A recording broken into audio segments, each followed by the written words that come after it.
എല്ലാവർക്കും നമസ്കാരം. ഞാൻ Ramakrishnan T SEBI registered research അനലിസ്റ്റാണ്. ഈ പോഡ്കാസ്റ്റ് കേട്ടതിന് ശേഷം ഡിസ്ക്ലെയിമർ കൂടി വായിച്ചു നോക്കണമെന്ന് താല്പര്യപ്പെടുന്നു. കഴിഞ്ഞ ആഴ്ചയിൽ ഗ്ലോബൽ സെൻറ്റിമെൻറ്റ് വളരെ വീക്കായിരുന്നു. അമേരിക്കൻ മാർക്കറ്റുകളിൽ ടെക്നോളജി ഷെയറുകളിലൊക്കെ നല്ല സെൽ ഓഫാണ് കണ്ടത്. അതോടൊപ്പം തന്നെ യൂറോപ്യൻ മാർക്കറ്റുകൾ വീക്കായിരുന്നു, ഏഷ്യൻ മാർക്കറ്റുകൾ വീക്കായിരുന്നു. കഴിഞ്ഞ ആഴ്ച നമ്മളും വീക്കായിട്ട് തന്നെയാണ് ക്ലോസ് ചെയ്തിരുന്നത്. നല്ല സെല്ലിംഗ് പ്രഷറാണ് നമ്മൾ വെള്ളിയാഴ്ചയും നമ്മുടെ മാർക്കറ്റിൽ കണ്ടത്.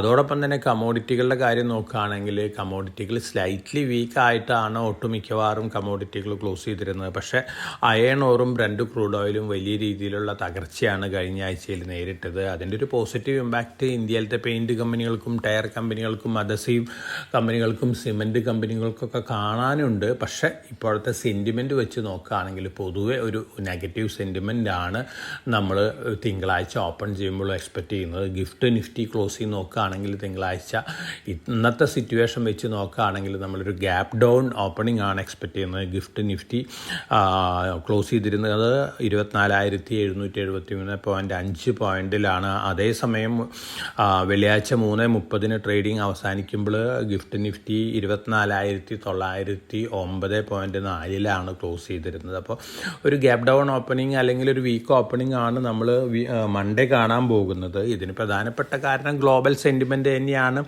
അമേരിക്കൻ മാർക്കറ്റിലെ സെൻറ്റിമെൻറ്റ്, അതുപോലെ തന്നെ മറ്റ് ജിയോ പൊളിറ്റിക്കൽ ന്യൂസ് ഫ്ലോസ് എല്ലാം തന്നെ സ്ലൈറ്റ്ലി നെഗറ്റീവ് ഇമ്പാക്റ്റ് ഉണ്ടാക്കുന്ന ന്യൂസുകളാണ്.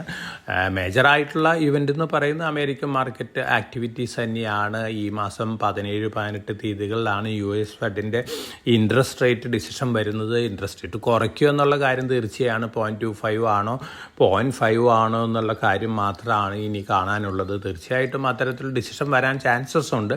ഇത്തരത്തിലുള്ള പോസിറ്റീവ് ഇവൻറ്റുകളെല്ലാം തന്നെ ഒരു പരിധി വരെ മാർക്കറ്റിൽ ഡിസ്കൗണ്ട് ചെയ്ത് കഴിഞ്ഞിട്ടുണ്ട്. ഇനി തീർച്ചയായിട്ടും നമുക്ക് സ്റ്റോക്ക് സ്പെസിഫിക് ആയിട്ടുള്ള ആക്ഷൻസും അതുപോലെ തന്നെ എലക്ഷൻ റിലേറ്റഡ് ന്യൂസ് ഫ്ലോസൊക്കെ ആയിരിക്കാം ഒരു പക്ഷേ ഗ്ലോബൽ മാർക്കറ്റുകളിൽ. പ്രത്യേകിച്ച് US പ്രസിഡൻഷ്യൽ ഇലക്ഷനാണ് വരാൻ പോകുന്നത് നവംബറിൽ. അതോടൊപ്പം തന്നെ നമ്മളെ സംബന്ധിച്ച് നോക്കുകയാണെങ്കിൽ ഒക്ടോബർ 2nd വീക്കിൽ 2 അസംബ്ലി ഇലക്ഷൻ റിസൾട്ടുകൾ വരികയാണ്. ഹരിയാനയും അതുപോലെ തന്നെ ജമ്മു കാശ്മീരുമാണ്. അതിനുശേഷം വീണ്ടും നവംബറിൽ 2 അസംബ്ലി ഇലക്ഷൻ വരുന്നുണ്ട്. അപ്പോൾ ഈ ഇലക്ഷൻ റിലേറ്റഡ് ന്യൂസ് ഫ്ലോസിൻ്റെ ഒരു ഇമ്പാക്റ്റും മാർക്കറ്റിലൊക്കെ കാണാൻ സാധിക്കും. വൊളാറ്റിലിറ്റിയൊക്കെ നമുക്ക് മാർക്കറ്റിൽ കാണാം. അതോടൊപ്പം തന്നെ മറ്റു ന്യൂസ് ഫ്ലോസ്, ഗ്ലോബൽ ന്യൂസ് ഫ്ലോസും ജിയോ പൊളിറ്റിക്കൽ ഇഷ്യൂസൊക്കെ വേഴ്സൺ ചെയ്യുകയാണെങ്കിൽ അതിൻ്റേതായ ഇമ്പാക്റ്റൊക്കെ കാണാം. നമ്മൾ പൊതുവേ നമ്മുടെ മാർക്കറ്റ് വ്യൂ എന്ന് പറയുന്നത് ബുള്ളിഷ് തന്നെയാണ്. പക്ഷേ ഗ്ലോബലി ഉണ്ടാവാവുന്ന വൊളാറ്റിലിറ്റിയൊക്കെ ഇന്ത്യൻ മാർക്കറ്റിനെയൊക്കെ ബാധിക്കാം. അതിൽ നിന്ന് നമുക്ക് മാറി നിൽക്കാനൊന്നും സാധിക്കില്ല. അതുകൊണ്ട് തന്നെ അത്തരത്തിലുള്ള വൊളാറ്റിലിറ്റി എക്സ്പെക്റ്റ് ചെയ്തുകൊണ്ട് മുന്നോട്ട് നീങ്ങിയാൽ മതി. ഞാൻ കഴിഞ്ഞ പോഡ്കാസ്റ്റുകളിലെല്ലാം തന്നെ എല്ലാവരുടെ അടുത്ത് ഹിൻഡ് ചെയ്തിട്ടുള്ളതാണ്.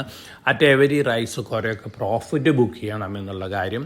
അത്തരത്തിൽ നമ്മുടെ സജഷൻസ് അക്സെപ്റ്റ് ചെയ്തുള്ള ഇൻവെസ്റ്റേഴ്സിനെ സംബന്ധിച്ചൊക്കെ പോസിറ്റീവ് ഇമ്പാക്റ്റ് തന്നെയാണ് കണ്ടിട്ടുണ്ടാവുക. തീർച്ചയായിട്ടും അത്തരത്തിലുള്ള ആറ്റിറ്റ്യൂഡായിട്ട് മുന്നോട്ട് നീങ്ങുന്നത് തന്നെയാണ് നല്ലത്.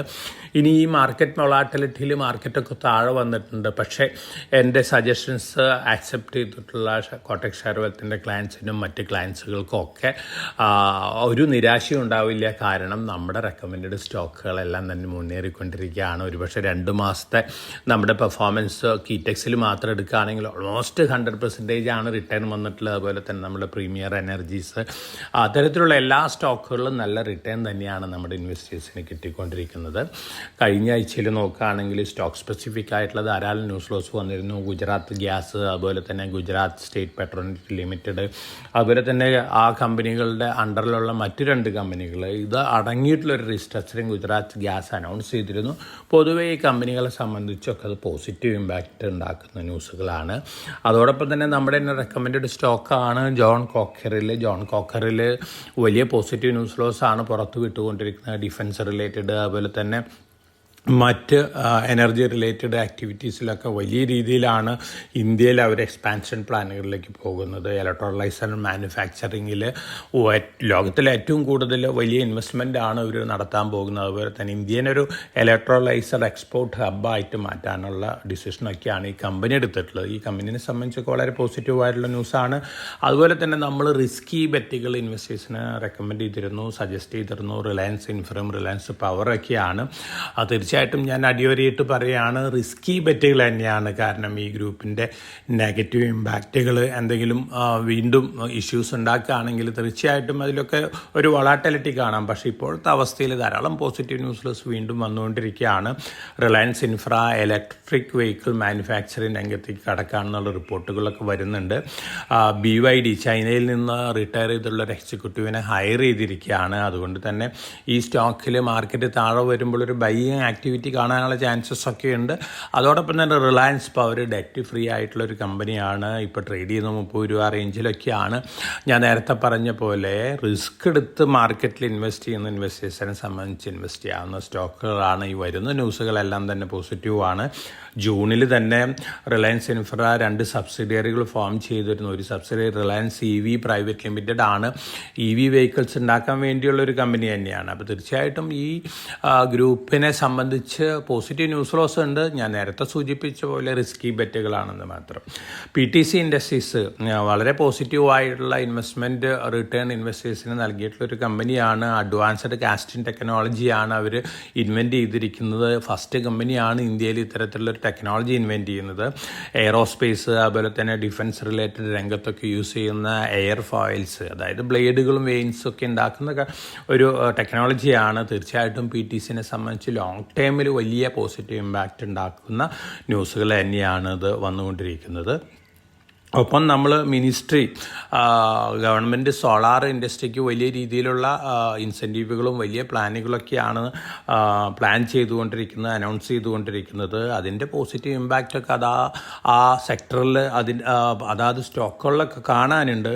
ഇപ്പോൾ പുതുതായിട്ട് ഗവൺമെൻറ് പറഞ്ഞിരിക്കുന്നത് സോളാർ സെല്ലുകളെയും കൂടി approved listing modules and manufacturing കാറ്റഗറിയുടെ അണ്ടറിൽ ഉൾപ്പെടുത്തുകയാണ്. അതായത് ഇന്ത്യയിൽ മാനുഫാക്ചർ ചെയ്യാനും അതുപോലെ തന്നെ ഡിസൈൻ ചെയ്യാനും ഇന്ത്യയിൽ എക്സ്ക്ലൂസീവായിട്ട് കമ്പനികൾക്ക് പവർ കൊടുക്കുകയാണ്. അതിനനുസരിച്ച് നമുക്ക് ഇമ്പോർട്ട് ഒക്കെ കുറയ്ക്കാനായിട്ട് സാധിക്കും, ലോക്കൽ മാനുഫാക്ചറിങ് കൂട്ടാനായിട്ട് സാധിക്കും. അപ്പോൾ തീർച്ചയായിട്ടും ഈ ന്യൂസ് സോളാർ സെല്ലുകൾ ഉണ്ടാക്കുന്ന കമ്പനികളെ സംബന്ധിച്ച് വളരെ പോസിറ്റീവാണ്. സോളാർ സെല്ലുകൾ ഉണ്ടാക്കുന്ന കമ്പനികൾ എന്ന് പറയുമ്പോൾ ഏറ്റവും മുന്നിട്ട് നിൽക്കുന്നത് അഡാനിയാണ്. Adani 50% market share Adani solar cell പ്രൊഡക്ഷനിൽ. അതുപോലെ തന്നെ സെക്കൻഡ് നിൽക്കുന്ന പ്രീമിയർ എനർജീസ് ആണ്, നമ്മുടെ റെക്കമെൻഡ് സ്റ്റോക്കും കൂടിയാണ്. അതോടൊപ്പം തന്നെ 4th പ്ലേസ് വെബൽ എനർജിയാണ്. വെബൽ സോളാർ അല്ലെങ്കിൽ വെബൽ സോളാർ എനർജി തീർച്ചയായിട്ടും വളരെ പോസിറ്റീവായിട്ടുള്ള ഒരു റിയാക്ഷൻ കാണിക്കാനുള്ള ചാൻസസ് ഉണ്ട്. അതോടൊപ്പം തന്നെ ടാറ്റ പവറും ഉണ്ട്. അപ്പോൾ ഈ കമ്പനികളൊക്കെയാണ് മേജറായിട്ട് സോളാർ സെല്ല് മാനുഫാക്ചറിങ് രംഗത്തുള്ളത്. അപ്പോൾ ഇവരെ സംബന്ധിച്ച് ഗവൺമെൻറ് ഈ ന്യൂസ് വളരെ പോസിറ്റീവാണ്, അനൗൺസ്മെൻറ്റ് പോസിറ്റീവാണ്. അതോടൊപ്പം തന്നെ ഈ രംഗത്തുള്ള ആൽപെക്സ് സോളാർ നമ്മൾ തന്നെ റെക്കമെൻഡ് ചെയ്തിട്ടുള്ള സ്റ്റോക്കാണ്. NSE SMEയിലുള്ളൊരു സ്റ്റോക്കാണ്. എൻ്റെ മാർക്കറ്റിലോട്ട് 400 അപ്പോൾ മാർക്കറ്റ് താഴെ വരുമ്പോൾ വൊളാറ്റിലിറ്റിയിൽ മാർക്കറ്റ് താഴെ വരുന്ന സമയങ്ങളിൽ ഇൻവെസ്റ്റേഴ്സിന് long time point of view വാങ്ങാവുന്ന സ്റ്റോക്കുകളാണ് പ്രീമിയർ എനർജീസ്, അതുപോലെ തന്നെ വെബ് സോളാർ, അതുപോലെ തന്നെ ആൽപെക്സ് സോളാറൊക്കെ, അതുപോലെ തന്നെ ടാറ്റ പവറും. അപ്പോൾ ഈ ന്യൂസുകളും വളരെ പോസിറ്റീവാണ്. ഗവൺമെൻറ് ഇനീഷ്യേറ്റീവ്സൊക്കെ വളരെ പോസിറ്റീവ് ഇമ്പാക്റ്റാണ് ഉണ്ടാക്കാൻ പോകുന്നത്. അതുകൊണ്ട് വളരെ കോഷ്യസ് ആയിട്ട് മാർക്കറ്റ് വൊളാറ്റിലിറ്റിയിൽ താഴെ വരുന്ന സമയങ്ങളിൽ long time point of view ഈ സ്റ്റോക്കുകളൊക്കെ വാങ്ങാവുന്നതാണ്. അതോടൊപ്പം തന്നെ ടെക് മഹീന്ദ്ര നമ്മൾ കഴിഞ്ഞ കുറേ പോഡ്കാസ്റ്റുകളായിട്ട് റെക്കമെൻഡ് ചെയ്തൊരു സ്റ്റോക്കും കൂടിയാണ്. മാർഷൽ ഗ്രൂപ്പായിട്ടുള്ളൊരു ജോയിൻറ്റ് വെഞ്ചർ വന്നിരിക്കുകയാണ്. എയറോസ്പേസ് ഡിഫൻസ് ഇന്നോവേറ്റീവ് പ്രൊഡക്റ്റുകൾ ലോഞ്ച് ചെയ്യാനായിട്ടാണ്. തീർച്ചയായിട്ടും ടെക് മഹീന്ദ്ര പുതിയ സാരഥിയാണ്. ഇപ്പോൾ ടെക് മഹീന്ദ്രയ്ക്ക് വളരെ പ്രോമിസിങ് ആയിട്ടുള്ള ന്യൂസ് റിപ്പോർട്ടുകളൊക്കെയാണ് ടെക് മഹീന്ദ്രയിൽ നിന്ന് വന്നുകൊണ്ടിരിക്കുന്നത്. എനിക്ക് തോന്നുന്നു വീണ്ടും നല്ല രീതിയിൽ മുന്നേറാൻ സാധ്യതയുള്ളൊരു സ്റ്റോക്കാണ് ടെക് മഹീന്ദ്ര. ഇനി നമ്മൾ മാർക്കറ്റിൻ്റെ പൊതുവെ വൊളാറ്റിലിറ്റിയിൽ നോക്കുകയാണെങ്കിൽ വൊളാറ്റിലിറ്റിയിൽ താഴെയൊക്കെ മാർക്കറ്റ് വന്നേക്കാം. കാരണം നല്ല ഹയർ പിയിലൊക്കെയാണ് ഇന്ത്യൻ മാർക്കറ്റ് ട്രേഡ് ചെയ്യുന്നത്. അതിൻ്റെ ഒരു പ്രഷറും ഉണ്ടാവാം. മറ്റേ എവരി റൈസിൽ സെല്ലിംഗ് പ്രഷറൊക്കെ നമുക്ക് കാണാനായിട്ട് സാധിക്കും. എന്നിരുന്നാലും നമ്മൾ റെക്കമെൻഡ് ചെയ്തിട്ടുള്ള സ്റ്റോക്കുകളൊക്കെ നല്ല രീതിയിലുള്ള പെർഫോമൻസ് ആണ് കാഴ്ചവെക്കുന്നത്. അപ്പോൾ അത്തരത്തിലുള്ള സ്റ്റോക്കുകൾ മാർക്കറ്റ് താഴെ വരുമ്പോൾ ലോങ് ടൈം പോയിൻ്റ് ഓഫ് വ്യൂവിൽ വാങ്ങാവുന്ന ഡിസിഷൻ എടുക്കുന്നതായിരിക്കും നല്ലത്. നാളെ മുതൽ വീണ്ടും ധാരാളം IPOs വരികയാണ്. നമ്മൾ മേജറായിട്ട് റെക്കമെൻഡ് ചെയ്യുന്ന 2 IPOs എന്ന് പറയുന്നത് ബജാജ് ഹൗസിംഗ് ഫിനാൻസ് ആണ്.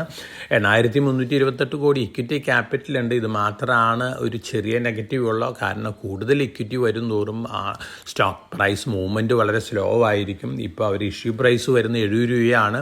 ഇപ്പോൾ ഗ്രേ മാർക്കറ്റ് പ്രീമിയം നോക്കുകയാണെങ്കിൽ 40 മുതൽ 55 രൂപ വരെയൊക്കെയാണ് വേരി ചെയ്തുകൊണ്ടിരിക്കുകയാണ്. അപ്പോൾ ലിസ്റ്റിംഗ് ഗെയിൻ കിട്ടാൻ സാധ്യതയുള്ള ഒരു മെയിൻ ബോർഡ് IPO ആണ് ബജാജ് ഫിനാൻസ് ലിമിറ്റഡ്. അതോടൊപ്പം തന്നെ ഒരു ജുവലറി IPO കൂടി വരുന്നുണ്ട്. അത് 10-ാം തീയതിയാണ് ഓപ്പൺ ചെയ്യുന്നത്. 12-ാം തീയതി എൻഡ് ചെയ്യും. ബജാജ് ഹൗസിംഗ് ഫിനാൻസ് നോക്കുകയാണെങ്കിൽ 9-ാം തീയതി ഓപ്പൺ ചെയ്ത് 11-ാം തീയതി എൻഡ് ചെയ്യും. അപ്പോൾ PN ഗാഡ്ഗിൽ ജുവല്ലേഴ്സ് ആണ് മറ്റൊരു IPO. 480 രൂപയാണ് ഇഷ്യൂ പ്രൈസ് വരുന്നത്. ഈ രണ്ട് സ്റ്റോക്കുകളിലും ഫേസ് വാല്യൂ 10 തന്നെയാണ്. അപ്പോൾ PN ഗാഡ്ഗിൽ ജുവലറിയുടെ ഗ്രേ മാർക്കറ്റ് പ്രീമിയം നോക്കുകയാണെങ്കിൽ 160 മുതൽ 180 190 റേഞ്ചിലൊക്കെയാണ് ഇത് ഫ്ലക്ച്വേറ്റ് ചെയ്തുകൊണ്ടിരിക്കുന്നത്. അപ്പോൾ ലിസ്റ്റിംഗ് ഗെയിൻ കിട്ടാൻ സാധ്യതയുള്ള 2 IPOs ആണ്, മെയിൻ ബോർഡ് IPOs ആണ്. ബജാജ് ഹൗസിംഗ് ഫിനാൻസും അതുപോലെ തന്നെ PN ഗാഡ്ഗിൽ ജുവല്ലേഴ്സും ഒക്കെ. അപ്പോൾ IPOയിൽ അപ്ലൈ ചെയ്യുന്ന ഇൻവെസ്റ്റേഴ്സിന് ഈ 2 IPOയിൽ അപ്ലൈ ചെയ്യാവുന്നതാണ്. അതോടൊപ്പം തന്നെ നമ്മൾ നേരത്തെ സൂചിപ്പിച്ചു വന്ദേ ഭാരതിനാണ് വലിയ പ്രാമുഖ്യം റെയിൽവേസ് കൊടുത്തുകൊണ്ട് വന്ദേ ഭാരത് സ്ലീപ്പർ വരികയാണ്. നമ്മൾ കഴിഞ്ഞ ദിവസങ്ങളിൽ പറഞ്ഞിരുന്നു വന്ദേ ഭാരത് സ്ലീപ്പറുകൾ സ്റ്റീലാണ് യൂസ് ചെയ്യുന്നത് മാനുഫാക്ചർ ചെയ്യാനായിട്ട്. ബെമലൊക്കെ ആ സ്റ്റീൽ യൂസ് ചെയ്യുന്നത് ജിൻഡാൽ സ്റ്റെയിൻലെസ് ആണ് സപ്ലൈ ചെയ്യുന്നത്. വളരെ തിന്നായിട്ടുള്ള മാഗ്നറ്റിക് പ്രോപ്പർട്ടികളില്ലാത്ത സ്റ്റീലാണ് ഇത്തരത്തിലുള്ള മാനുഫാക്ചറിങ്ങിലൊക്കെ വേണ്ടത്. ഒരു ഗ്ലോബൽ ജയൻ്റ് ആയിട്ട് JSL മാറിക്കൊണ്ടിരിക്കുകയാണ്. വീണ്ടും റെയിൽവേസ് വന്ദേ ഭാരത് ട്രെയിനുകൾ 250 കിലോമീറ്റർ വരെ വേഗതയിൽ പോകുന്ന ട്രെയിനുകൾ ഉണ്ടാക്കാനുള്ള എക്സ്പ്രഷൻ ഓഫ് ഇൻട്രസ്റ്റ് ഒക്കെ ഇൻവൈറ്റ് ചെയ്തിട്ടുണ്ട്. അപ്പോൾ അതിൽ പാർട്ടിസിപ്പേറ്റ് ചെയ്യുന്ന കമ്പനികളെ സംബന്ധിച്ച് വളരെ പോസിറ്റീവ് ആയിരിക്കാം. ജൂപ്പിറ്റർ വാഗൻസ് ഉണ്ടായിരിക്കാം, ടിറ്റഗ്ര റെയിൽവേ ഉണ്ടായിരിക്കാം, അതുപോലെ തന്നെ BEML ഉണ്ടായിരിക്കാം. അപ്പോൾ ഈ സ്റ്റോക്കുകൾക്കൊക്കെ അതാത് ന്യൂസ് ഫ്ലോസ് വരുമ്പോൾ അതിൻ്റേതായ ഇമ്പാക്റ്റ് ഒക്കെ ഉണ്ടാവാം. അതോടൊപ്പം തന്നെ ഈ ഇതിൽ സ്പെസിഫൈ ചെയ്തിട്ടുള്ളത് സ്റ്റീൽ വന്ദേ ഭാരത് ട്രെയിനുകൾ എന്നാണ് പറഞ്ഞിരിക്കുന്നത്. അപ്പോൾ കംപ്ലീറ്റ് സ്റ്റീലിലാണ് ഇത് മാനുഫാക്ചർ ചെയ്യാൻ പോകുന്നത്.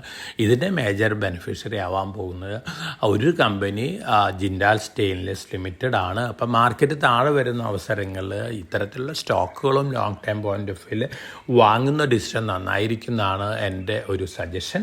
ഒപ്പം നമ്മുടെ തന്നെ recommend stock multi bagger gains കൊടുത്തിട്ടുള്ള സ്റ്റോക്കാണ് സുസ്ലോണും നോൺ കോർ അസറ്റൊക്കെ വിറ്റുകൊണ്ടിരിക്കുകയാണ്. അപ്പോൾ ലോങ് ടൈം പോയിൻ്റ് ഓഫ് വ്യൂവിൽ നോക്കുകയാണെങ്കിൽ സുസ്ലോനെ സംബന്ധിച്ച് ഇത് പോസിറ്റീവ് ഇമ്പാക്റ്റാണ് നൽകാൻ പോകുന്നത്. അപ്പോൾ അത്തരത്തിലുള്ള സ്റ്റോക്കുകളൊക്കെ മാർക്കറ്റ് താഴെ വരുമ്പോൾ long time point of view വാങ്ങി വെക്കുന്ന ഡിസിഷൻ നന്നായിരിക്കുന്നതാണ് എൻ്റെ ഒരു സജഷൻ. അപ്പോൾ വളരെ കോഷ്യസ് ആയിട്ട് മാർക്കറ്റിൽ മൂവ് ചെയ്യാൻ നല്ല രീതിയിലൊക്കെ വളാറ്റിലിറ്റി കാണാം. നാളെ നമുക്ക് ഒരു വീക്ക് ഓപ്പണിംഗ് കണ്ടേക്കാം. അതോടൊപ്പം തന്നെ സ്റ്റോക്ക് സ്പെസിഫിക് ആയിട്ടുള്ള മൂവ്സൊക്കെ ഉണ്ടാവാം. വളരെ ഹാപ്പി ആയിരിക്കുക. നമ്മുടെ റെക്കമെൻഡേഷൻസ് നമ്മുടെ എല്ലാ ഇൻവെസ്റ്റേഴ്സിനും നല്ല റിട്ടേൺ നൽകിക്കൊണ്ടിരിക്കുകയാണ്. അത്തരത്തിലുള്ള ഒരു സജഷൻസ് തന്നെയാണ് നമ്മുടെ ഭാഗത്തുനിന്ന് ഉണ്ടാവുകയുള്ളൂ. അപ്പോൾ ലോങ് ടൈം വെൽത്ത് ക്രിയേഷനിൽ ശ്രദ്ധ കേന്ദ്രീകരിക്കുക. ടെമ്പററി ബ്ലിപ്പൊക്കെ മാർക്കറ്റിലുണ്ടാവാം. Political related news flows volatility ഉണ്ടാക്കാം. അതുപോലെ തന്നെ ഗ്ലോബൽ ന്യൂസ് ഫ്ലോസ് വൊളാറ്റിലിറ്റി ഉണ്ടാക്കാം. ഈ അവസ്ഥയിൽ പേഷ്യൻസ് കൈവിടാതെ വളരെ സ്ട്രോങ് മൈൻഡ് സെറ്റ് ആയിട്ട് ലോങ് ടൈം വ്യൂവിൽ സ്റ്റോക്കുകൾ വാങ്ങി സൂക്ഷിക്കുന്നതായിരിക്കും നല്ലത്. ഒപ്പം നമ്മൾ സജസ്റ്റ് ചെയ്യുന്ന IPOസും അതുപോലെ തന്നെ സ്റ്റോക്കുകളൊക്കെ വളരെ സസൂക്ഷ്മമായിട്ട് വീക്ഷിച്ചുകൊണ്ട് വിലയിരുത്തിക്കൊണ്ട് നിങ്ങളുടേതായിട്ടുള്ള റിസർച്ചൊക്കെ നടത്തിക്കൊണ്ട് ഇൻവെസ്റ്റ് ചെയ്യുന്ന ഡിസിഷൻ നന്നായിരിക്കും. അപ്പോൾ എല്ലാവർക്കും നല്ലൊരു ട്രേഡിംഗ് വീക്ക് ആശംസിച്ചുകൊണ്ട് ഞാൻ ഇന്നത്തെ വീക്ക്ലി പോഡ്കാസ്റ്റോട് അവസാനിപ്പിക്കുകയാണ്. Thank you.